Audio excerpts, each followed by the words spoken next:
పీవిరెడ్డి గారి దగ్గరికి వెళ్దాం. పీవిరెడ్డి గారు చెప్పండి, ఉగాది పండుగ రోజు పదవుల పండగ ఉండబోతున్నట్లుగా కూడా తెలుస్తోంది. ఆ నలుగురు ఎవరు, ఏప్రిల్ 3న ప్రమాణ స్వీకారం ఉండబోతుంది అన్నట్లుగా కూడా కొంత ఊహాగానాలు అయితే వినిపిస్తూ ఉన్నాయి. ఎవరు సంతోషంగా ఉండబోతున్నారు, ఎవరు నిరాశతో ఉండబోతున్నారు అనుకోవాలి? నమస్కారం.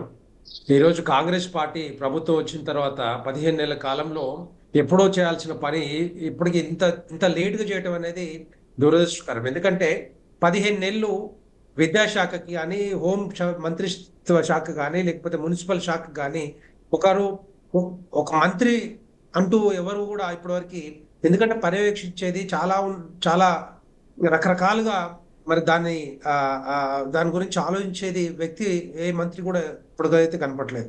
ముఖ్యంగా చెప్పాలంటే విద్యాశాఖ చాలా ముఖ్యమైనది.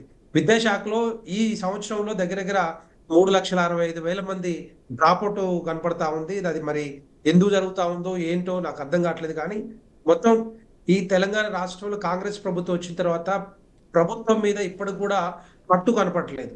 అక్కడ అంటే ఏం చేయాలో ఏం చేయకూడదో అర్థం కాని పరిస్థితుల్లో కాంగ్రెస్ పార్టీ ఉంది, కాంగ్రెస్ ప్రభుత్వం ఉంది.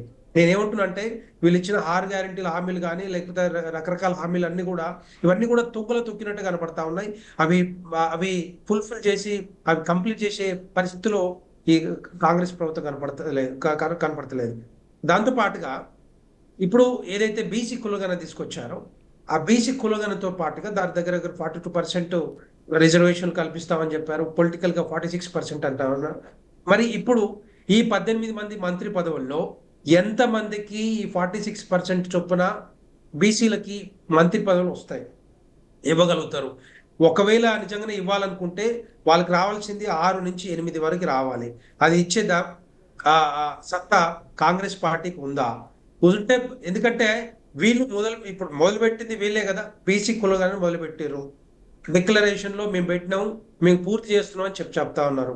దాన్ని మరి వీళ్ళే ఇప్పుడు ఇక్కడే స్టార్ట్ చేయాలి. స్టార్ట్ చేసి వాళ్ళ తెలంగాణ ప్రజలకి చూపించాల్సిన బాధ్యత కాంగ్రెస్ పార్టీ మీద ఉంది. ఒకవేళ నిజంగానే 6-7 రాకపోతే దాని అర్థం ఏంటంటే డెఫినెట్ గా తెలంగాణ రాష్ట్రంలో బీసీ ఓటు బ్యాంక్ పాలిటిక్స్ కోసం వీళ్ళు చేస్తున్న బీసీ కులగణన అని అర్థమవుతా ఉంది. డెఫినెట్ గా అది తెలంగాణ ప్రజలందరూ కూడా అర్థం చేసుకుంటారు. వీళ్ళకి ఒకవేళ నిజంగానే ఇవ్వకపోతే మాత్రం డెఫినెట్ గా రేపొద్దున భారతీయ జనతా పార్టీ కూడా మరి తెలంగాణ రాష్ట్ర సమాజానికి చెప్పే విధంగా ఏం చెప్పాలో అది చెప్తాం. ఈ బీసీ కులాలని వాడుకొని ఓట్ బ్యాంక్ పాలిటిక్స్ కోసం దీన్ని తీసుకొచ్చే అవకాశాలు తీసుకుంటున్నది తప్పితే ఇక్కడ ఏ విధంగా ముందుకు పోయే పరిస్థితి ఉండదు.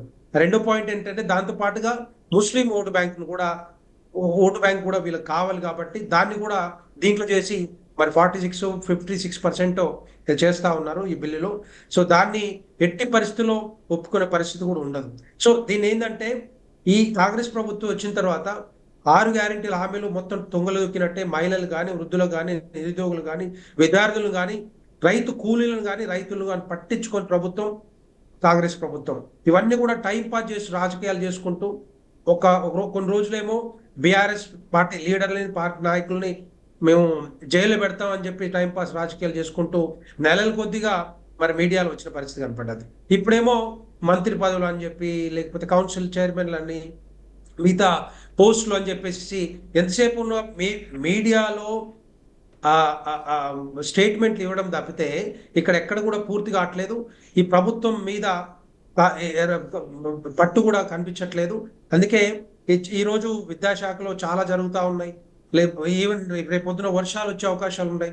వాటి మీద మరి ఏం చేయాలి ఏంటి అనేది కూడా కనీసం ఒక రివ్యూ మీటింగ్స్ కూడా కనపడతలేదు.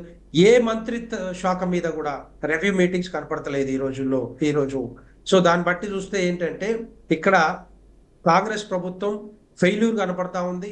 వీళ్ళ మీద వచ్చిన వ్యతిరేకత అంత ఇంత కాదు. తెలంగాణ రాష్ట్ర ప్రజలందరూ కూడా ఇప్పుడు ఈ కాంగ్రెస్ ప్రభుత్వం చేయలేని పరిస్థితిలో ఉందని చెప్పి చెప్తా ఉన్నారు. ముఖ్యమంత్రి గారే ప్రతిసారి కూడా ఏ స్టేట్మెంట్ ఇచ్చినా కూడా, ఇక్కడ ఇచ్చినా లేకపోతే నేషనల్ మీడియాలు ఇచ్చినా కూడా మా దగ్గర డబ్బులు లేవు, మా దగ్గర కనీసం 500 కోట్ల రూపాయలు కూడా క్యాపిటల్ ఎక్స్పెండిచర్ కూడా లేదు అని చెప్పితే, ఏదైనా ఏ కంపెనీ రావాలనుకుంటే, విదేశీ కంపెనీలు కానీ ఏ కంపెనీలో ఇన్వెస్ట్ చేయాలనుకుంటే చేయగలుగుతుందా? ఈ రాష్ట్రంలో వచ్చే కంపెనీలు కూడా వెనక్కిపోయే అవకాశాలు ఉంటాయి కదా. మరి డెవలప్మెంట్ ఎక్కడ జరుగుద్ది?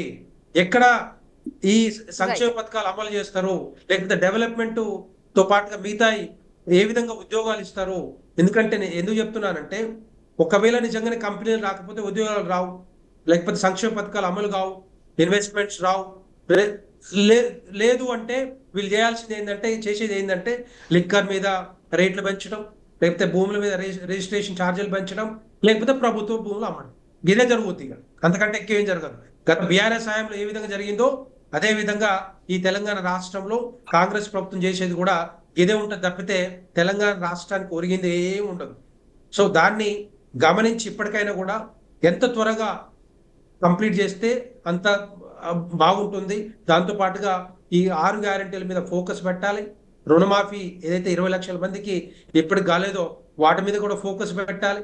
మిగతా హామీలు ఏదైతే ఇచ్చారో హామీల మీద ఫోకస్ పెట్టి ఈ మంత్రులంతా కూడా టోటల్ మంత్రివర్గం అంతా కూడా దాని మీద కాన్సన్ట్రేట్ చేసి ముందుకు పోతే రేపు పొద్దున తెలంగాణ రాష్ట్ర ప్రజలకు కానీ, రాష్ట్ర సమాజానికి కానీ, లేకపోతే డెవలప్మెంట్ కానీ మిగతా యాక్టివిటీస్ కూడా ముందుకు పోయే అవకాశం ఉంటాయి. లేకపోతే దగ్గర సంవత్సరం దాటిపోయింది, ఇంకా 3.5 సంవత్సరాలు.